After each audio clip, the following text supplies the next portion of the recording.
Sadhu, sadhu, sadhu. Namo tassa bhagavato arahato samma sambuddhassa. Namo tassa bhagavato arahato samma sambuddhassa. Namo tassa bhagavato arahato samma sambuddhassa. Homage to the Blessed One, the Worthy One, the Supremely Enlightened One. Sadhu, sadhu, sadhu.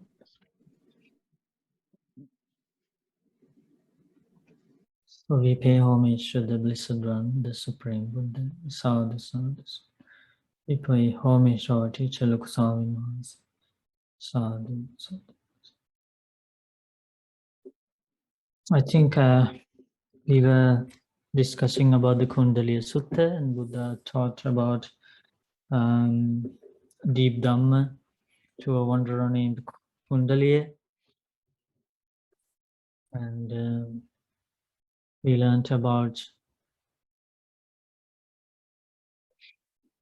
how sense restraint leads to the three kinds of good conduct, and how three kinds of good conduct leads to the four types of mindfulness meditation. And of those four types of mindfulness meditation, we were talking about the first type, which is Kaya Anupassana, contemplation on the true nature of the body, or the mindfulness techniques that help us to understand the true nature of the body. So that is very important factor of the Noble Eightfold Path. So we finished learning all the 14 techniques of the mindfulness techniques of contemplating the true nature of the body. In the end of that sutta, specifically we used for the to learn about those techniques of Kaya Anupassana, Buddha added this beautiful series of similes, and Buddha encouraged his disciples to gain those benefits. Can somebody read these similes and the benefits, how Buddha encouraged the disciples to practice those mindfulness techniques? Who is going to read? Okay. Anyone who has developed and cultivated mindfulness of the body includes all of the skillful qualities that play a part in realization. Anyone who brings into their mind the great ocean includes all the streams that run down into it. In the same way, anyone who has developed and cultivated mindfulness of the body includes all of the skillful qualities that play a part in realization. When a mendicant has not developed or cultivated mindfulness of the body, Mara finds a vulnerability and gets hold of them. Suppose a person were to throw a heavy stone ball on a mound of wet clay. What do you think, mendicants? Would that heavy stone ball find an entry into that mound of wet clay? Yes, sir. In the same way, when a mendicant has not developed or cultivated mindfulness of the body, Mara finds a vulnerability and gets hold of them. Suppose there was a dried up, withered log. Then a person comes along with a drill stick, thinking to light a fire and produce heat. What do you think, mendicants? By drilling the stick against that dried up, withered log on dry land far from water, could they light a fire and produce heat? Yes, sir. In the same way, when a mendicant has not developed or cultivated mindfulness of the body, Mara finds a vulnerability and gets hold of them. Suppose a water jar was placed on the stand, empty and hollow. Then a person comes along with a load of water. What do you think, mendicants? Could that person pour water into the jar? Yes, sir. In the same way, when a mendicant has not developed or cultivated mindfulness of the body, Mara finds a vulnerability and gets hold of them.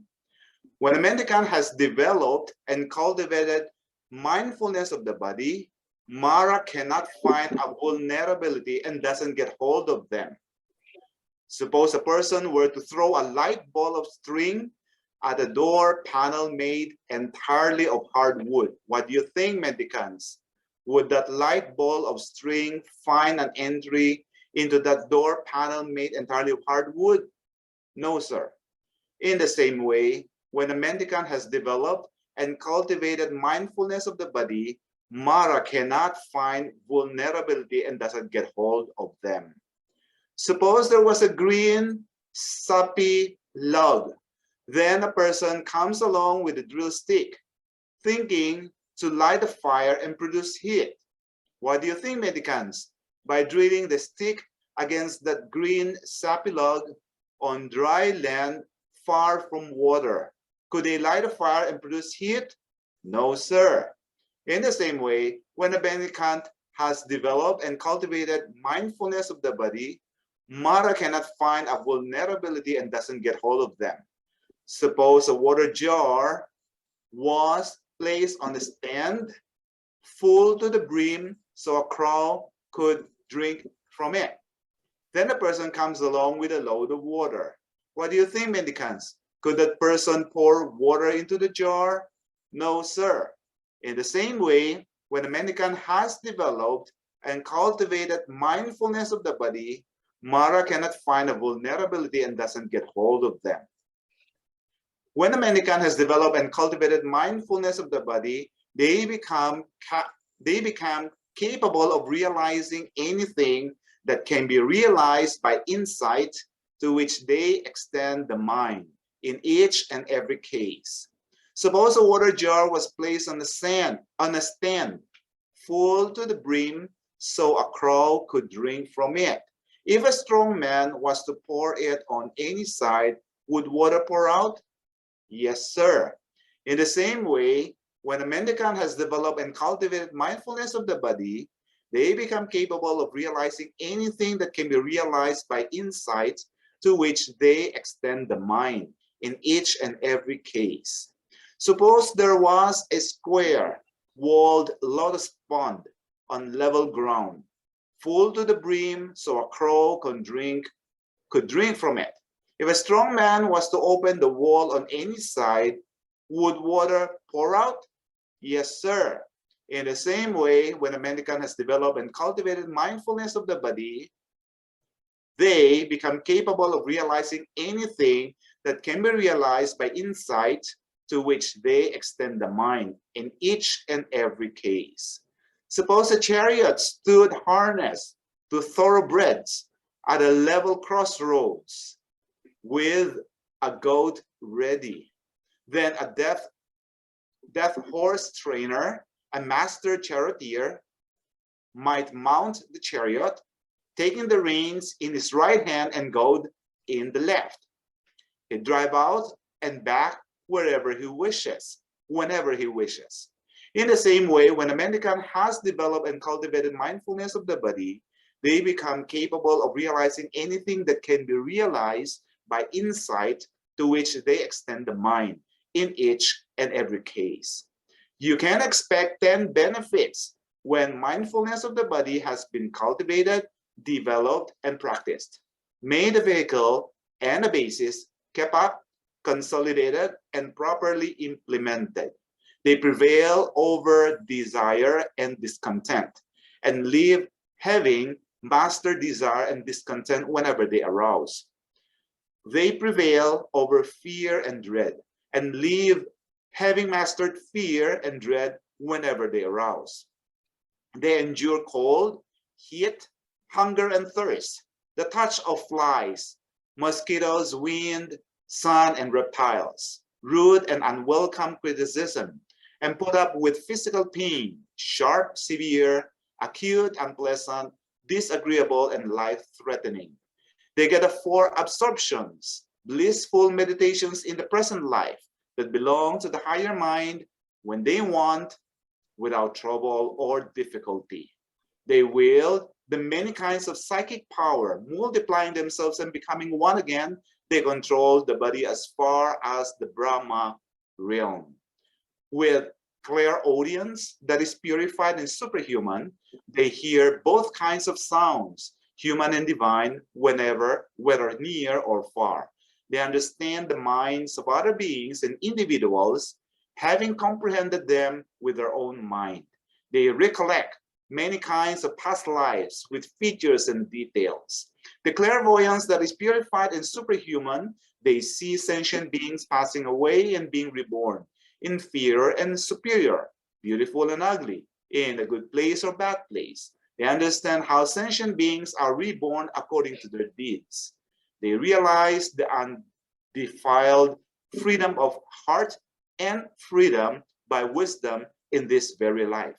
And they live having realized it with their own insight due to the ending of defilements. You can expect these 10 benefits when mindfulness of the body has been cultivated, developed, and practiced, made a vehicle and the basis, kept up, consolidated, and properly implemented. That is what the Buddha said. Satisfied, the mendicants were happy with what the Buddha said.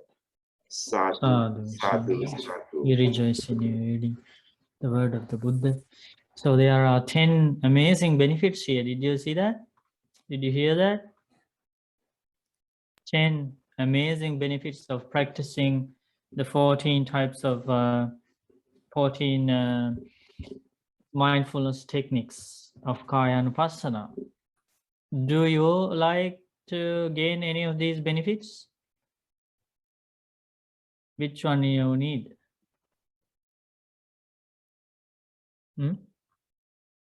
Yes, Bhante. Which one you like? Bhante, I like the endure the Prevail core. over desire and discontent. That means desire for worldly pleasures and discontent with spiritual path. So if you like to abandon desires for worldly pleasures, material things, you can do that. You can gain that as a result. If you practice Kaya Anupassana, the techniques of mindfulness meditation of Kaya Anupassana. Also, sometimes the practitioners, they feel sometimes, they don't feel that much energetic in the Dhamma path. Sometimes they feel lazy, not interested in reading books, meditation and all this. That's called discontent, arati. That is arati. Rati means desire for sense pleasures. Arati means discontent, like there is no happiness. You don't find happiness in practicing the things in the spiritual path. So when you experience that, if you can do Kaya Anupassana, and if you are well skilled in Kaya Anupassana meditations, your arati or discontent or sadness will disappear, and spiritual happiness, the energy, interest in the path will come back. So that is a beautiful benefit. Another benefit, to overcome fear and dread. People experience fear in their life, uncertainty. So these Kaya Anupassana techniques are powerful guide or aids to overcome fear. Also to endure cold, heat, hunger, thirst, right?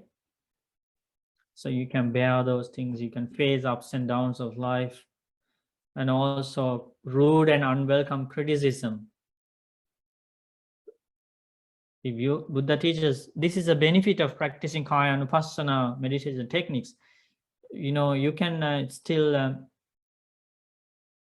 endure other people's criticism blames without getting angry, without getting upset. You can still face them. When other people insult you, criticize you, when they hate you, nothing happens to your peace in the mind. It's a powerful meditation to do that. And also to endure physical pain, sharp, severe, acute, unpleasant, disagreeable, and life-threatening. You can endure these kind of extreme pains, bodily pains, with a balanced mind if you practice these techniques of Kayanupassana. These are the benefits people need, right? These are the things people want. When they experience physical pain, when they are sick due to many diseases, they like to face those. They like to experience those kind of extreme physical pains without being carried away by those extreme pains with a balanced mind. That's their hope. So these are the benefits we need. And also Buddha teaches through practicing Kayanupassana meditations, you can easily attain 4 jhanas. 4 absorptions means 4 jhanas. And these are the jhanas are the absorptions, blissful states in the present life. Buddha says you can gain those meditation absorption jhanas as you want without trouble and difficulty. Easily you can gain. And do you like to have psychic powers? To go through the sky, Yes, Bante, very much. You like psychic powers? Everybody likes to gain psychic powers, to go through the walls, mountains, to go like a bird in the sky. You to disappear from one place and appear in another place. Those are psychic powers. And Buddha teaches these are the meditations you should practice that. And lots of Arahant Bhantes attain those psychic powers by practicing these meditations. Right? And clairaudience means divine hearing, to hear sounds of humans and gods. So you can hear the sounds of the heavenly beings. You can talk to them. This is the path to practice Kayanupassana meditation techniques. Also, to read others' minds. You like to read others' minds? You like to know what they are thinking about? You don't like? Janet doesn't like. Some people like to read others' minds. So this is another benefit of mindfulness meditation. And you like to recollect your past lives? Are you curious about your past lives? What was your previous life? Were you a dog, cat, squirrel, fish, bird, or were you a hell being? Were you in the ghostly world? You like to see? This is the path to practice you see, to recollect many kinds of past lives with features and details. This is the benefit of practicing Kayanupassana meditation techniques, right? And then another benefit is to gain divine eye. This is called divine eye, which is surpassed human.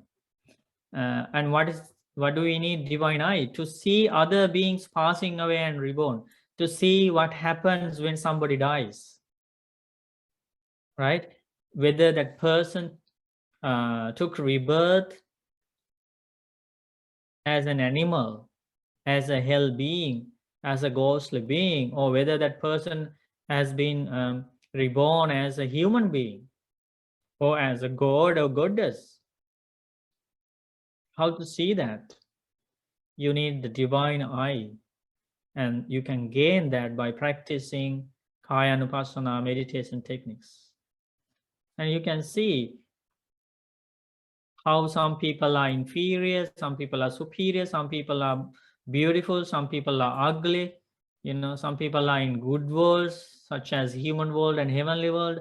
Some people are reborn in bad places, like hell, animal world, and ghost world. You can see all the details. What is the reason why that thing has happened to that person? To know that thing, to gain all those information, you need the divine eye, and that is a benefit of practicing Kaya Anupassana techniques. And also to realize undefiled freedom of heart and freedom by wisdom means another way of explaining about Nibbana, Nirvana, the end of the cycle of birth and death, end of the cycle of rebirth. That means if Buddha teaches here that you can gain liberation, the fourth stage of enlightenment, nirvana, how about other stages of enlightenment? Are they possible to gain or not possible to gain by Kaya Anupassana techniques? They are also possible. To gain first stage of enlightenment, to become a Sotapanna extreme entrant, to gain the second stage of enlightenment, to attain the third stage of enlightenment, and to attain the fourth stage of enlightenment. This is the path, the Kaya Anupassana meditation. What are the benefits you like? All of them, right? So yeah, please, Buddha encourages here all of us to practice those meditation techniques, right? And also, did you hear about the Buddha explaining about Mara? That he can control us if we don't practice these meditations? The same way, when a mendicant has developed and cultivated mindfulness of the body, Mara cannot find a vulnerability and does not get hold of them.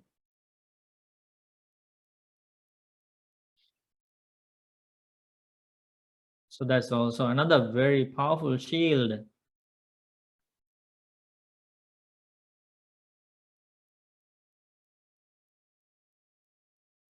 So those are the benefits. Do you have any questions? We have a question here, Bhante. How do you get over the feeling of dissatisfaction? It feels like we are doing a lot, but it's still not enough. I think it's like unsatisfactoriness. Same thing, right? Dissatisfaction, unsatisfactoriness. Yeah. So it says it feels like we are doing a lot, but it is still not enough. Yeah, that's called atitto tanha daso. That's the nature of this existence. Buddha teaches atitto means we never are satisfied with things. Tanha daso, we are slaves of craving. It's like no matter how much water pours into the ocean never gets enough water.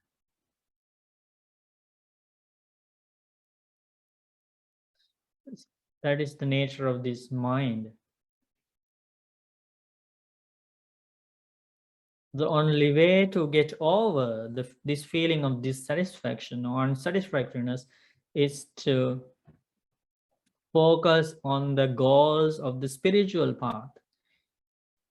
If we have only focused on the goals of the material world, we will never be able to go beyond our unsatisfactoriness. That is very clear. So if we focus our goals only on the material things, we all will die with unsatisfied hearts. because the material things cannot give us permanent, lasting happiness. They cannot ensure satisfactoriness. And Buddha teaches all the people who focus their goals on the material things, in the worldly pleasures, will die with unsatisfied minds. So if you like to overcome unsatisfactoriness in your life, you have to focus on the goals that are not connected with sense pleasures, worldly pleasures. If you focus on the goals of the spiritual path, you will have lots of satisfactoriness in your life. And you will think that I spend my time wisely. I spent time in a beneficial way. I didn't waste my time. I didn't waste my human life. You will feel like that. Otherwise, you will, if we chase after material things, sense pleasures, end of the day, we will feel regret and remorse. Oh, I wasted my life. Finally, I achieved nothing. Now I am about to leave this world. I am going to leave all the wealth I accumulated. I am going to leave everybody, all the loved ones. I'm going to leave the properties, vehicles, money, and everything. What happened to me? I worked very hard to achieve these things, to gain these things, to own these things. Now all of a sudden I have to leave everything. That's the feeling going to come behind us if we focus only on the goals in the worldly pleasures. Okay, Martha, you can ask your question. Yes, hi Bante. My question is, did Buddha ever taught to his disciples how to attain in the next rebirth with a perfect mind, body, and speech? Like, did he share what kind of merits? If anything that we received is based on past life merits, or maybe from childhood, and we receive it when in our adulthood. Did he ever share what kind of merits we had to attain in order to develop the perfect mind, speech, and body? Or the merit that should come from our past lives to gain that helps. Past lives, or maybe in this life. That helps for the attainment of the wisdom.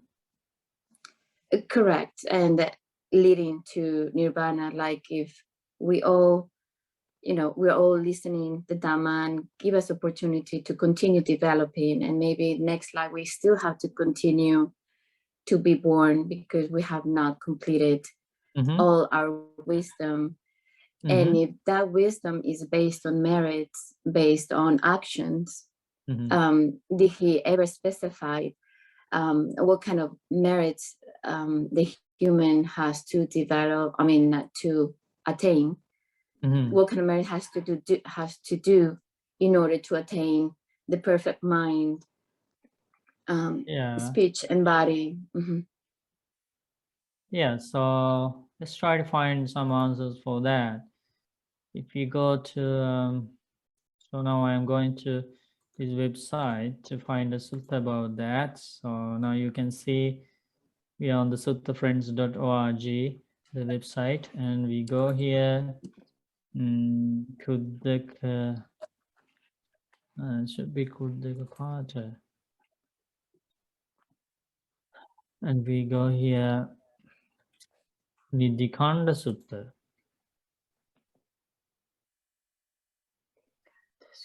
Yeah, so here you can see some of the merits that helps us to gain wisdom, and that the merit that follow us for our future lives. giving us opportunity to find Kalyana Mittas, to find the Buddha's teachings, and also the merit that supports us to practice meditation, wise consideration, and to attain stage of enlightenment. So here, if a man or a woman who through giving, so that's giving, dana. Right. Dana is a powerful way of making merit. Virtue, that is sila, 5 precepts, 8 precepts, 10 precepts, and so on and so forth. Precepts. Meditation, another powerful merit. Bhavana, self-control. Self-control, that means practicing patience, like controlling anger, practicing patience, restraining sense faculties, and controlling ourselves with controlling negative feelings. That's self-control, like controlling greediness, being generous, controlling cruel thoughts, practicing harmlessness, practicing kindness, self-control. Buddha teaches how, if a woman or a man who through giving, virtue, meditation, and self-control store his or her savings up, that is said to be the best saving. And another, and more, Buddha teaches more ways to make merits. If one respects stupas, okay, so this is a picture of this stupa. If you haven't seen a stupa, it says the stupas are built to hold relics of the Supreme Buddha or the disciples of the Buddha. The stupa. So respecting a stupa, worshipping a stupa, offering flowers, candles, and gifts to the stupas. And respects, if one respects the community of the Buddhist monks, Sangha, respects the Sangha, worships the Sangha, right? Also, these are other ways of making merit. Also, if one respects an individual, like anybody too, if you respect your mother, father, take good care of them, or any person, and also a guest. If you respect a guest, if you take care of a guest, and guests sometimes, if you welcome them, and sometimes your friends, your relatives, or strangers, they come to our houses, and so we treat them well, we share things with them, we help them. So that these are the ways of making merit. And also, if one respects his mother or father, that's another powerful way of making merit. Or an elder brother and sister. If you respect your elder brother, your sister, elder sister, because they were like your parents when you were just born, and when you were little, they took good care of us, and they helped us a lot, our elder brothers and elder sisters. And if you respect them, if you help them, if you are grateful and thankful to them, you are making good karma. And Buddha teaches those savings called merits are well stored up. Those merits follow when going to the next life. Okay.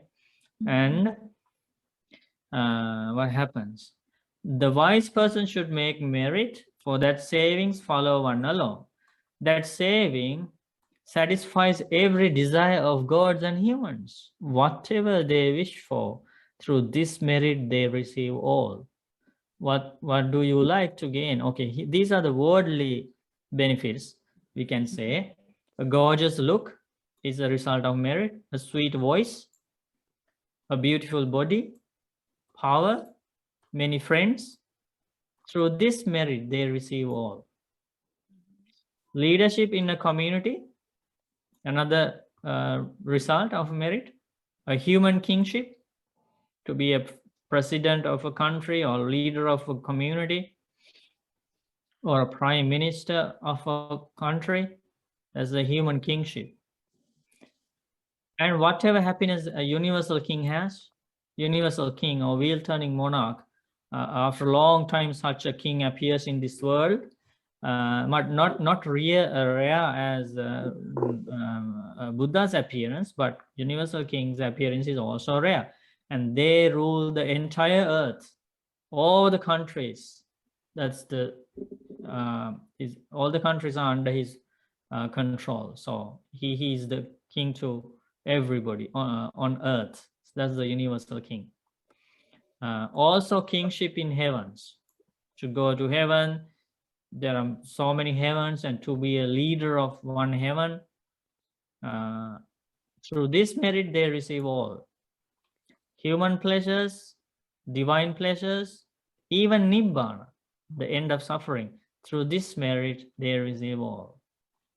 What else? Mental development by attainment of true knowledge and liberation. This is a result of merit. With the association of good friends, you will find good friends to associate with. That's a result of merit. If you don't have that merit, you will have to be with all the evil friends, and you will always fall in trouble, and you will feel regret and remorse because lots of evil friends are around you. That's your bad karma. And if you have good karma, you will have beautiful friends with beautiful hearts around you to always assist you, guide you, help you, to share pain and pleasure always, with you. That's a merit. And thinking in line with the Dhamma, some people listen to the Dhamma, lots of Dhamma, but they don't have the merit to think in line with the Dhamma. Even though they listen to the Dhamma, they always find something, lots of doubts, and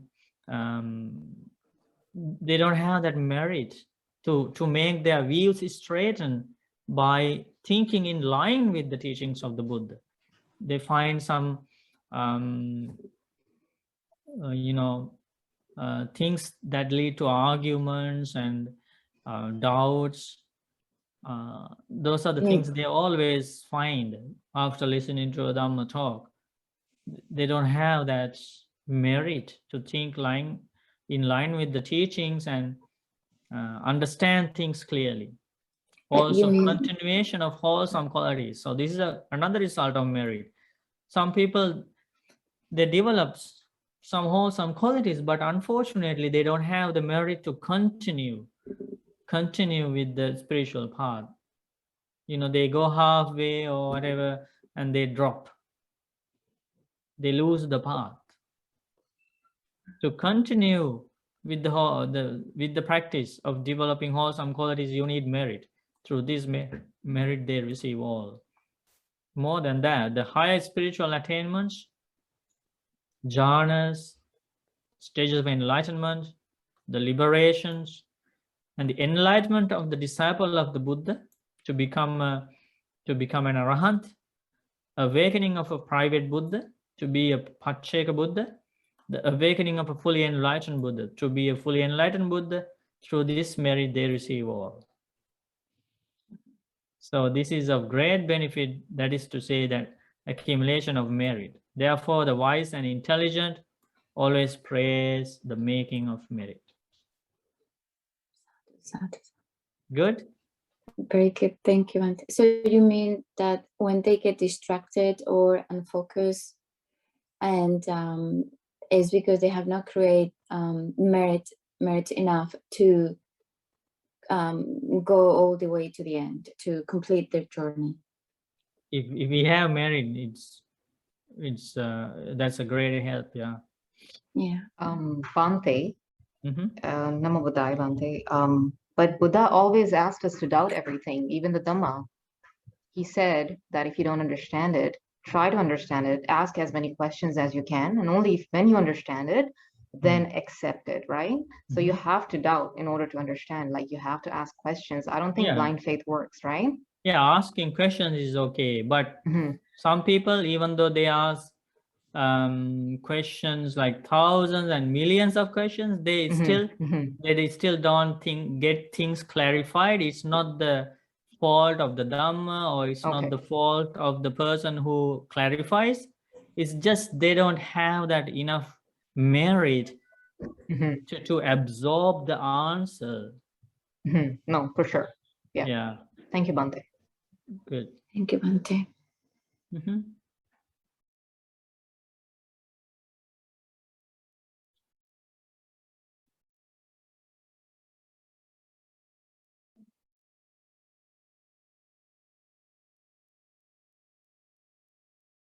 So we have another question. If this world is filled with suffering and we should not focus on worldly pleasures, then why were we born here in the first place, starting from my very first birth? That's a very good question to ask. Everybody should ask that question. Okay, this world is full of suffering and lots of millions of people are dying within 1 year, right?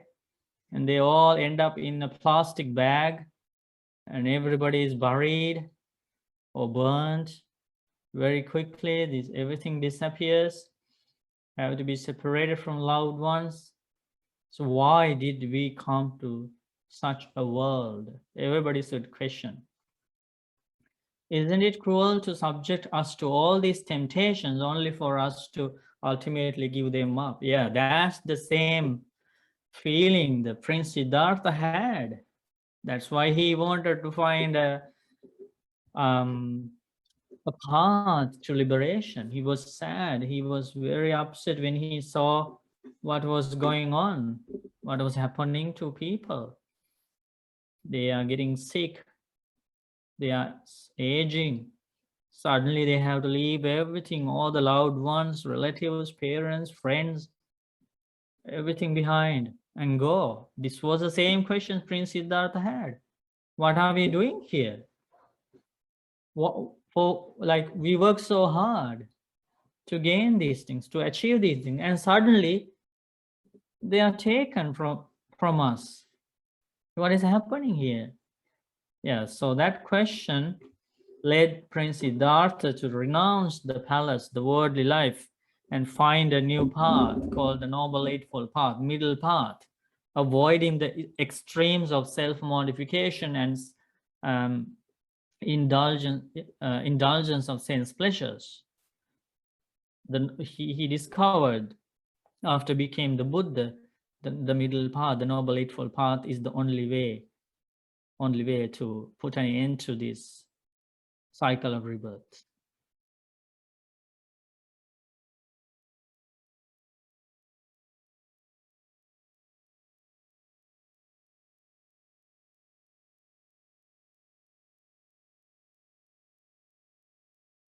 So why we continue this journey? As long as there are defilements in our mind, as long as there is anger, there is hate, there is craving, there is greediness, as long as there is ignorance, not knowing the Four Noble Truths, there is delusion. As long as these negative qualities are present in our life, we will continue the journey. So if you ask why are we here? Why are we here? It's because of the defilements in the mind. That should be the answer. It's because we have not cleansed our minds. We have not purified our mind. We have not realized the Four Noble Truths. That's why we are here. Why are we going to be tomorrow? Or why are we going to be in the next life? Same answer. It's because of the defilements of our mind. Because we have not practiced the Noble Eightfold Path. Because we have not fully realized the Four Noble Truths. That's why we are going to be reborn.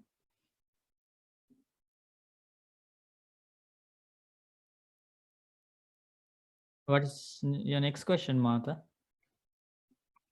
I'm sorry, I raised my hand by accident. So Okay.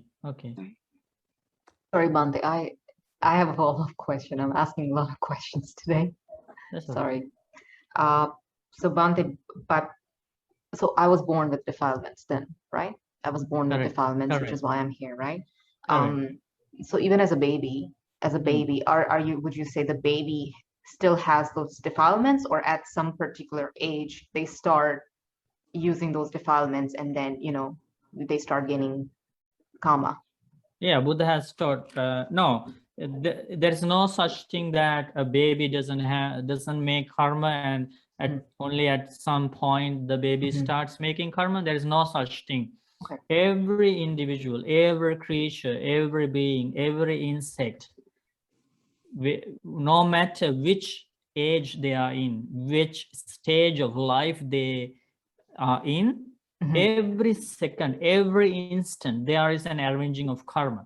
So what is happening with a baby is that there are all these hidden defilements in the heart of the baby, but it's still making karma because the baby is it's still in the ignorance. The field of ignorance is there. To understand this better, is very important to understand the dependent origination, the cause and effect mechanism, because when you understand when ignorance exists, you know what exists.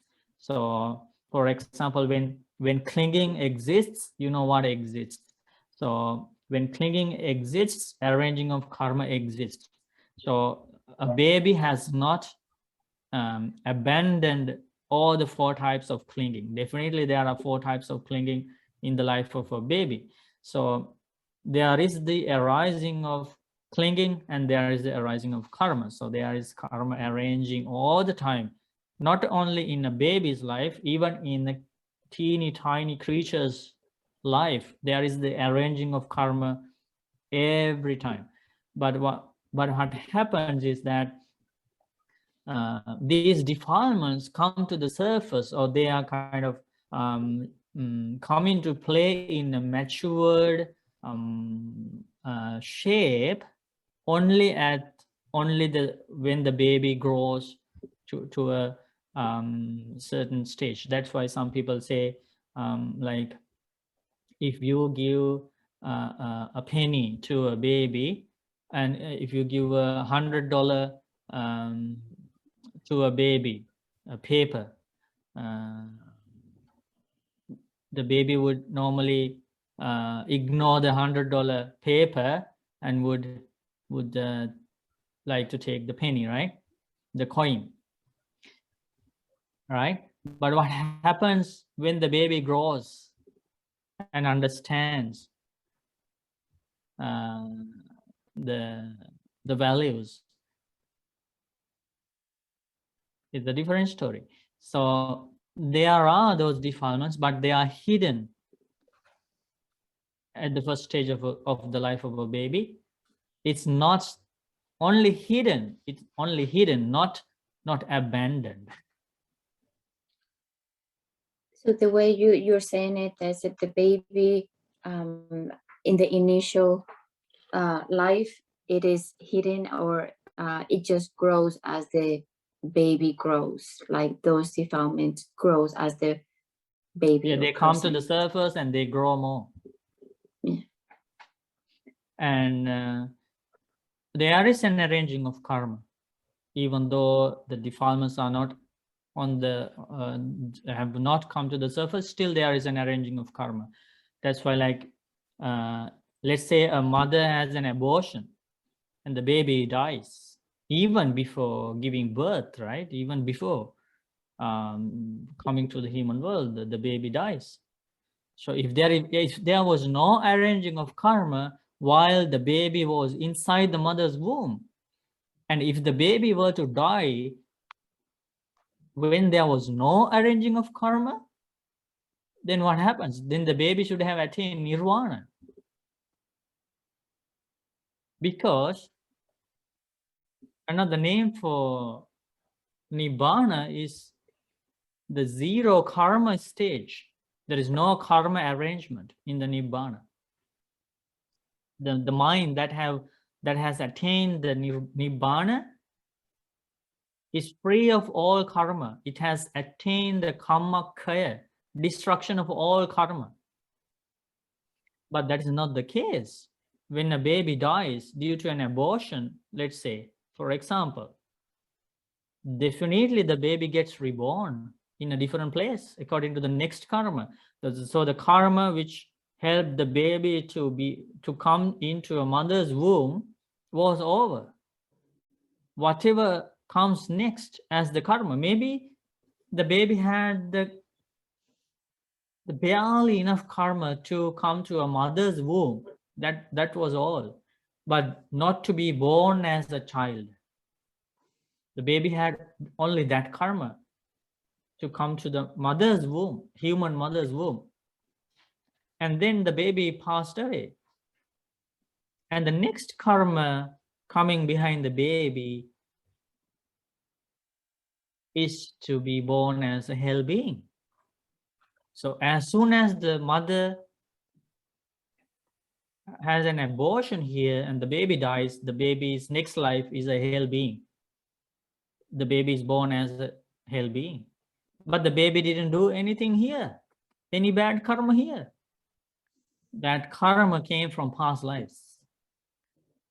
Or that baby is born as an animal. As soon as the abortion happens here, the consciousness is released from the baby, and that consciousness gets established in an animal mother's womb. It happens instantly. And now baby is growing as an animal, no longer a human baby. Isn't that scary? Bante, do we choose our next body, or is it, how does that happen? Like so the consciousness, let's say the baby gets aborted, consciousness passes on to the next body. It just doesn't know where it's going. So is it just, how does that get decided? Yeah, the karma is the deciding factor. Okay. Yeah, according to the karma. So karma is a natural law, like sun arises, right? And so it's nobody deciding, right? It's a natural law. Okay. The sun arises in the east. It's a natural law. Nobody has to order, nobody has to set up anything. It just happens. Karma is like that. It's the natural law. Nobody decides which karma should come next. The baby doesn't have any control. The mother doesn't have any control. The father doesn't have any control. It's just the baby's karma is deciding. So karma is like your bank balance. Yeah. Unless you pay it off, you will keep getting reborn. And until you pay it off completely, you won't attain Nibbana. Yeah, like paying off means like the best way to explain it, that until you complete the Noble Eightfold Path. Okay, until you complete the Noble Eightfold Path, there will be karma following you. But the day you have attained the completion of the Noble Eightfold Path, the practice is fully completed, that moment, all the karma is like, there is no more arranging of karma. And there's no way of telling how long it's going to take. So you just have to keep doing it and focus on the spiritual. Yeah, keep practicing. Some people attain that in this very life. Some people attain that in the next life. Some people attain that in 2 more lives, right? Some people attain that in 5 lives, in 7 lives. So it depends on the individual's karma, good karma, merit in this life, from past lives, and depends on the what kind of people are around that person, depends on the person's wisdom, energy, mindfulness, meditation. It depends on basically many factors, right? So we should all be grateful that we have this human body right now, and we're all listening to you, listening to Dhamma. You know, we're all on this path, so we have a chance here to. Oh, this is an amazing chance here. Like I was repeating this to people, like some people they are upset and worried for little things, and I tell them every time, you know, thinking about the fact that you have this human life, you have worked so hard in your past lives to gain this human life. You have this human life as a result of doing lots of good things in your past life. You have helped people. You have helped the sick people, you have helped the parents, you have practiced giving and sharing, which is very, very rare in the world. People are normally greedy. They like to own things for themselves. They don't want to share with others. Like, but you have done a very difficult thing.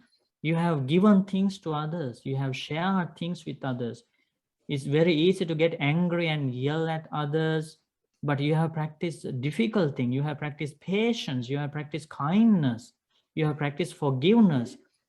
It is because you practice lots of difficult things, good things. As a result, you have been born as a human being. Shouldn't we be grateful to that human life? Like I ask people, why you keep yourself sad, worried, and upset for little things? You can just think that you have just the single factor that you have been born as a human being. That's a huge factor. That's a huge thing. And just for giving birth to your life, your human life, you can be grateful and thankful to your mother and father for your entire life. You don't need to think about anything else. You don't need to think how my father treated me, how my mother treated me, what they did and this and that. You don't need to think more things. Just the fact that my mother didn't have an abortion when I was in her womb. Just the fact my father didn't force my mother to have an abortion when I was in my mother's womb. This factor is enough for me to be grateful and thankful to my mother and father just for giving birth to me. It is enough because it's such a rare human life. And then I tell people, like, for those who have already come across these teachings, to learn everything, to learn about how karma works, what are the good karma actions, what are the bad karma actions, what is the noble eightfold path, what is the nature of this samsara, what is the nature of this cycle of birth and death, and where are we going, what are the good worlds, what are the bad worlds, what is the noble eightfold path, what are the four noble truths, how to attain nibbana. Like, you should be so grateful and thankful for this opportunity, right? Because let's say we are the wealthiest person in this world, the most famous person in this world. We have everything. But after death, if we are going to be born as an animal, as a hell being, as a ghostly being,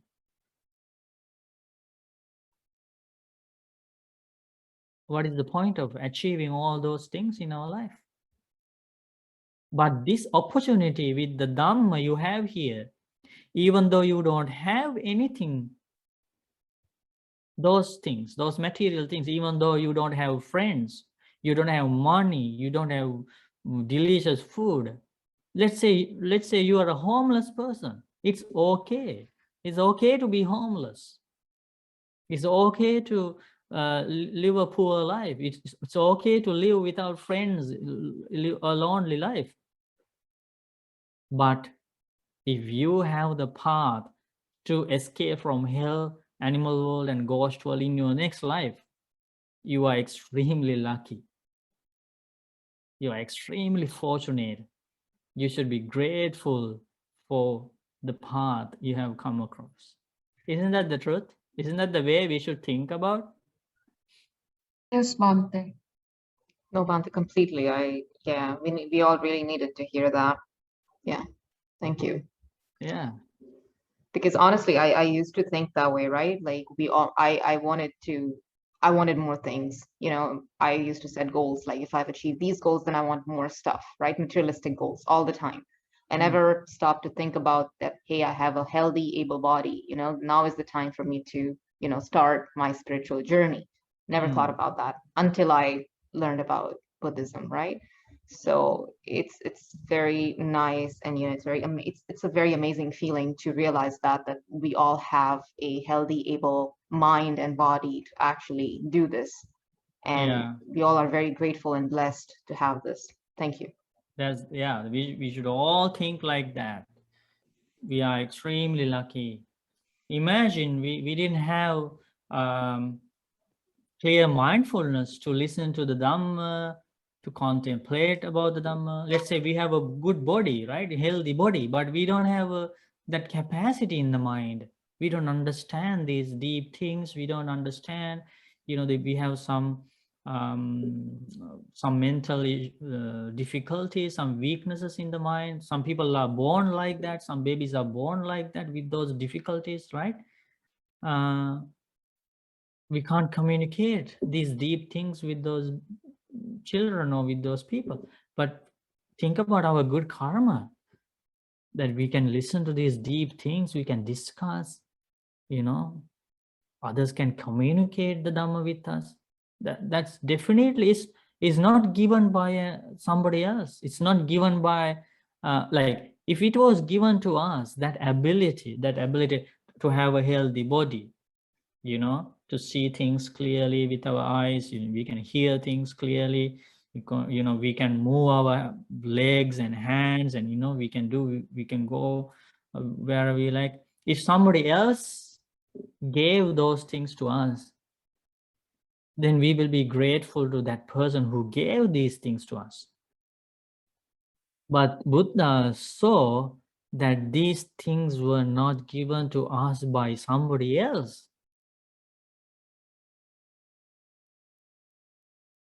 We did something very difficult. We did something very rare in our past lives to gain these things, these abilities. Right? And also time is running out, right, Bante? We don't have Yeah. time. We could Yeah. die anytime. Yeah, So, yeah. Yeah, because there's a limited time for this. no, I think Bante, people focus on future way too much. They think that they have all this life. They think about retirement. They think about, when I will be, 50 years old, I'm going to travel. And so they uh, give themselves away to these materialistic ambitions. They have no time for spirituality because they want to travel when they are 50, or they want to have a very nice, comfortable retirement.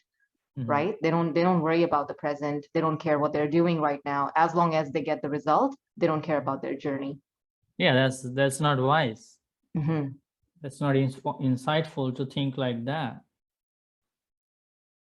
We don't know when the